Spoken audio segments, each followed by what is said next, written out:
Hello students, हम लोग chapter 10 लिख रहे थे एक दिन की बादशाहत, जिसमें कि आपने कुछ क्वेश्चन आंसर्स लिखे थे। आज उसके आगे आपको कंटिन्यू लिखना है। डेट ज़रूर डालिएगा, पर जहाँ तक आपने लिखा उसके आगे से कंटिन्यू ही आपको लिखना है। प्रश्न नंबर 2 है, कौन सी तरकीब से उनकी इच्छा पूरी हो गई थी। आपको पता है तरकीब कि उन्होंने अब्बा से बड़ों के सारे अधिकार मांग लिए थे। प्रश्न नंबर 3, क्या तुम उन दोनों को इस तरकीब से भी अच्छी तरकीब सुझा सकते हो।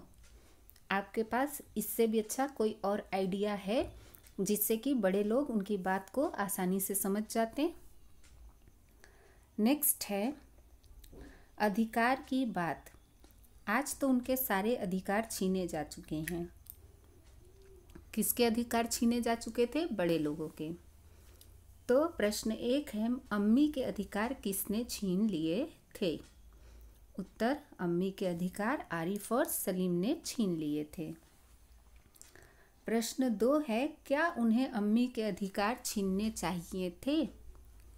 नहीं छीनने चाहिए थे। ये तो गलत ही बात है ना कि बड़े जैसा करते हैं वैसा उनको करने देना पड़ता है, क्योंकि उनके ऊपर बहुत सारी जिम्मेदारियां भी होती हैं। इसीलिए कभी कभी वो ऐसे डिसीजंस भी लेते हैं जो हमको अच्छे नहीं लगते हैं, लेकिन इसका मतलब ये नहीं कि हम उनके अधिकार छीन लेंगे।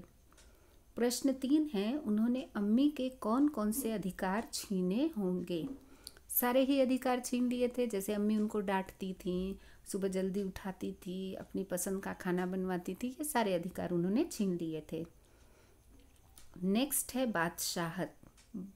चैप्टर का नाम ही है एक दिन की बादशाहत। तो बादशाहत क्या होती है, चर्चा करो।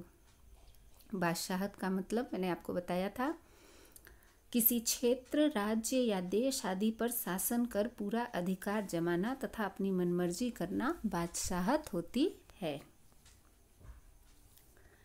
सेकंड क्वेश्चन है, तुम्हारे विचार से इस कहानी का नाम एक दिन का बादशाहत क्यों रखा गया है। एक दिन की होगा, यहाँ पे आप की लिख लीजिएगा। तुम भी अपने मन से सोचकर कहानी को कोई शीर्षक दो। अब आंसर मैं नहीं पढ़ूंगी, आप देख के लिख लीजिएगा। प्रश्न 3 है, कहानी में उस दिन बच्चों को सारे काम करने पड़े थे।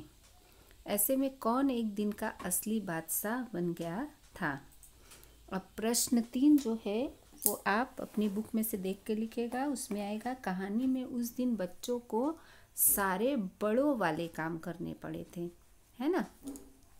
तो ये आप जरा उसको करेक्शन कर लीजिएगा। ओके। अब है तरमाल। आपने चैप्टर में पढ़ा ना, तरमाल आया था शब्द, तो इससे रिलेटेड क्वेश्चन है। प्रश्न नंबर 1, कहानी में किन किन चीज़ों को तरमाल कहा गया है। सेकंड क्वेश्चन इज, इन चीज़ों के अलावा और किन किन चीज़ों को तरमाल कहा जा सकता है। तरमाल यानी कि अच्छी चीज़, खाने की अच्छी चीज़। कुछ ऐसी चीज़ों के नाम भी बताओ जो तुम्हें तरमाल नहीं लगती। अब जो खाना रोज़ हम खाते हैं वो सबसे बेस्ट होता है, लेकिन हम रोज़ खाते हैं इसलिए वो हमको इतना अच्छा नहीं लगता है। जैसे दाल, चावल, सब्जियां, ये सब हमको रोज़ खाते हैं इसलिए इतना पसंद नहीं है। लेकिन जो चीज़ हम कभी कभी खाते हैं, जैसे पिज़्ज़ा, पास्ता, मिठाइयाँ, पूरी, वो सब हमें पसंद होती हैं।